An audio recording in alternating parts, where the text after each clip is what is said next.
Hello and welcome to all you dear Sagittarians out there. This is your monthly horoscope for October of 2021. Now, what is this month all about?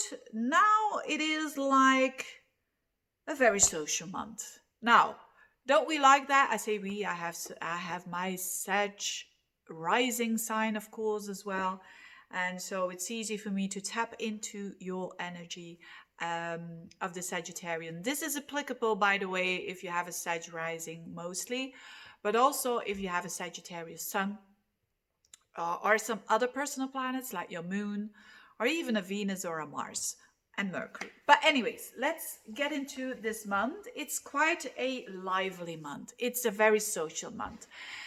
But it's also a very transformative month for all of us because the Mercury retrograde that is happening and that I was talking about, that it was so significant for you because it touches your ruler Jupiter 3 times. It also touches Pluto 3 times.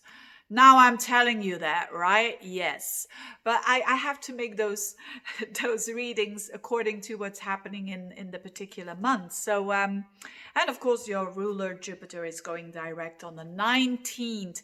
That it is in itself is good news. It means around the 19th and onwards, you're feeling more like the energies is with you instead of going against you. I could talk like 10 minutes about that, but I'm not going to. You feel that things are a bit more fluent and a bit more aligned with you, to say the least. And it's also when Mercury goes direct around that timing in your 11th house, the house of Libra, and Mercury is there in that Libra house of yours, the 11th house of friends, organizations, like-minded people, your plans for the future, and so on. It's a very hopeful house. It's a house that goes well with your energy, and you will have a lot of energy there. So the focus will be on that 11th house, because not only the Mercury, but also Mars will be there. And Mars is going to not 3 times, but it's gonna square to Pluto as well around the 22nd of the month. So it's a lot of Plutonian energy focused on that 11th house. Now, what does it say? Now, first of all, this is about transformation. This is also about testing times about what, in your case, because Pluto is in the 2nd house, it's testing your values. So your values are going, your core values, not just a value, but your core values are going to be tested through what? Through your friends, through like-minded people, through your goals that you have in life, because that's the square that it is happening there. So it's a very good time to know what your true objectives are, to also make your friendships, not that they are already not truthful, not at all, because you're a Sagittarian after all. You like truthfulness. So most Sagittarians, they have already that in themselves of being very open and honest and truthful.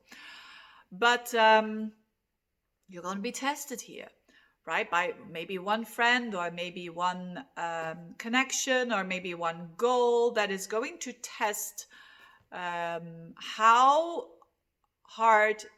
important that core value is for you, and if you want to strengthen even that value. And I invite you to do that, of course.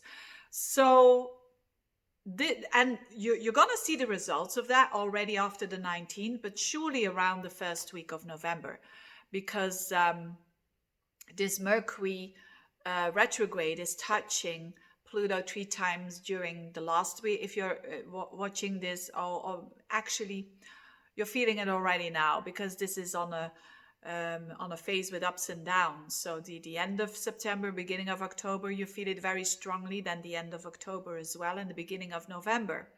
So there is like that transformation. So there is a transformation going on.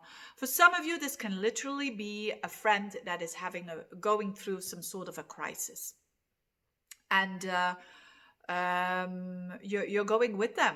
I mean, it triggers you as well. It triggers some, because they're going through something and they're really healing, and they're like, and it's not just something that is not important for them. It could be through a divorce, or maybe it could be through losing their job. It's something that is very important for them, and it has an effect on you as well, because you are going with them through it.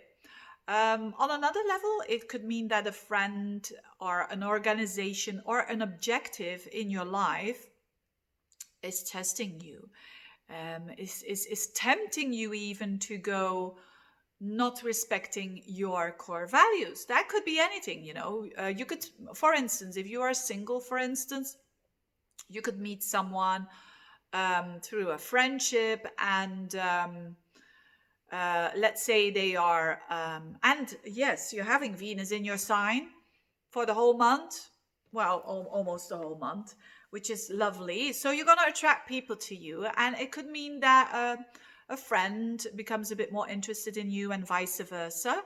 But be aware again of your core values. So one of your core values could be like, look, I'm only dating people, from the friend zone to the, when they are single, when I am single, that kind of thing. Friends are going to trigger you in some sort of way. Or it could mean that you want to help out a friend, but if you do so, there is a core value that you're not respecting, right?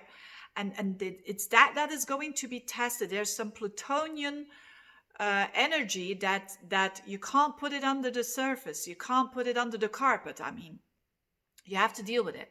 But it's there is some fears involved there. You could lose that friend if you are going to for your core values. So that's the test. Are you who's more important? Is it that friend, or is it that core value of yours? And if it's that friend, okay, then that core value was not really a lot, or it was maybe not something that was important for you, or it's going to have its consequences if you go against it. Or if that core value is more important, guess what? That could also happen that you're not going to lose that friend, that you strengthen that friendship even. So very, very Plutonian deep kind of topics that are going on for you. But ultimately, they are here to strengthen your core values. So to strengthen you as a person. And but at the same time, this is lightened up, this friend area zone and this zone of your goals and objectives is lightened up by also the trine of Jupiter in your third house. So it's not going to be, it's kind of compromising all this intense energy. So it's also going to be light. You're going to have a good time with your friends, for instance, or you're going to enjoy the fact that you're having an objective, an idea in your head, and that you want to implement, and so on. So it's not all doom and gloom. The Jupiter is still there in Aquarius in your third house, making a very beautiful aspect with all that Libra energy. And last but not least, at the end of the month, so it's particularly, you're going to have Venus in your sign for, which is amazing to attract. So it's going to be a bit easier for you to attract people into your life, especially when you are single. This is amazing, of course, so that you draw yourself, you can do two things. You can go towards something that you find attractive, or you could say, look, I'm already attractive in itself. That's a strange way to putting it, but you know what I mean. So let it come to me. If it really wants me and I want it, let it come to me. And you've got that energy a lot with Venus in your sign. And that is already as from the 8th of the month and the rest of the month.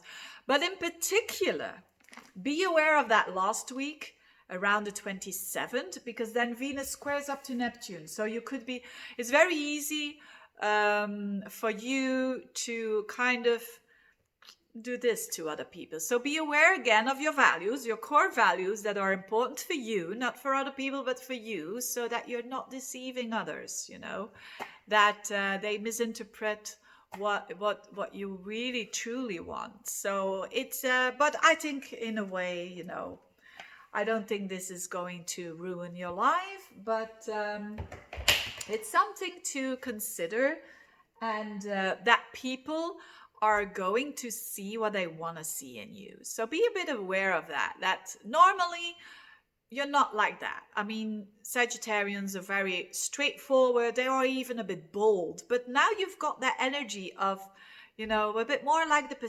Piscean, Venus square Neptune is very Piscean kind of energy that people are going to project what they need very much by looking at you, basically.